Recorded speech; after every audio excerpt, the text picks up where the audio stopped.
All right, we are on to the next part of the kitchen remodel. So we got a plan, and that plan looks like this. Just take a quick look at that. That's kind of what we're planning on doing for this kitchen here.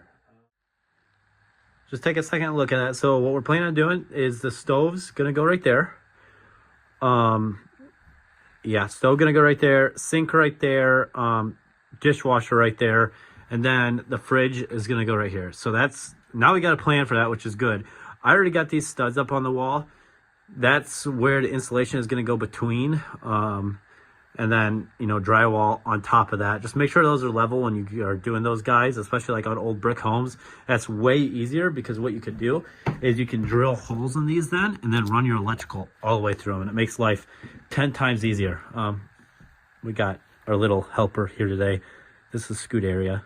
My little baby. Say hi, Scuderia. No? Okay. Well, we're going to need what you're sitting on, baby. So this right here, what Scuderia is sitting on is the commercial insulation that we use. As you can see, it's about 2 inches thick, and they use those for duct work in big commercial buildings. This is really good for this stuff because you can cut it out and it slices really easy, and it can go in between this. So after you get that insulation put in between all this, then you can put the drywall over it. But that is literally the easiest stuff to use, just because of how easy it slices and it breaks just like drywall. So that's the easiest way of drywalling or insulating a wall without having to drill holes and then blow the insulation inside of it and all around and stuff to insulate an old home. Now, it's probably not the right way to do it, but it's the easiest and best possible way of doing it. And look into your code in the area, but like around here is no code on how that has to be. So that's how I do it. So let's get to it. You guys got the plan, you guys got the stove, sink, all that stuff. We're gonna start building the cabinets too in the next video or two here. And going from there, then we'll build up from that. I'm thinking ceiling is probably gonna be the last thing we do now, or ceiling or floor, depending on what we want to do. But now, guys, so we got our first area cut out and put in. This is why I like this stuff. Just look how easy it is. Even though you got that little gap right there, if you got a few tight areas, it just pushes right up in there. And it just sits right up in there. And we're gonna do that for each area. So you basically just cut it. And the way I cut it is literally with just an old kitchen knife. And the stuff slices like absolute butter. Like, look at that, see that?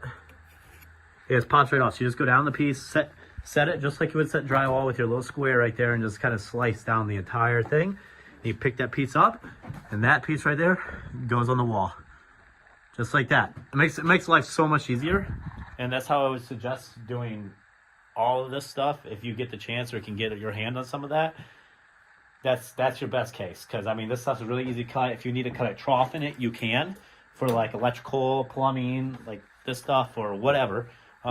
It makes life so much easier. So go about that route and then take advantage of that. And that's how I would set up any sort of rental property or anything like that you're going to have some time in, and maybe save you a little bit of money, stuff like that. Plus your real estate agent then can say that if you ever want to sell a property, that your house is insulated. So it ups the value as well. So I would definitely go about doing that. I'll get back with you here in a second. We're going to have this whole wall up, and then we'll talk about drywall and our next steps. All right, guys. So this is all in now.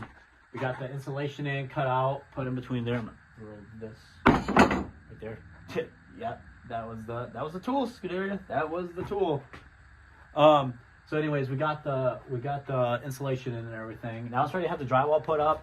I'll pan over real quick, show you guys what this was all like before we started and everything. Obviously, you guys know these walls weren't in here. That wasn't in here.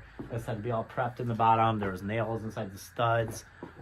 Let's pan to that real quick. This is before. So we got to fix this area first. When you do drywall, you have to have an area where drywall can sit up to and then screw into. And there's, all right, as you can see, it was way worse than what we're working with now. So now we're kind of coming to an end on this. We're gonna get the drywall in, get the cabinets in and stuff like that, possibly get the flooring in next time, get our stove in, range in, get all the other goodies and supplies in here. I'm thinking the ceiling is probably going to be last, honestly. We'll go from there. I mean, this kitchen is coming to an end, though. So after we get done with this, I'll have some more videos for you guys. We'll do some other rooms, do some other homes, do some things like that. But keep up to date, like and subscribe. Until next time, peace.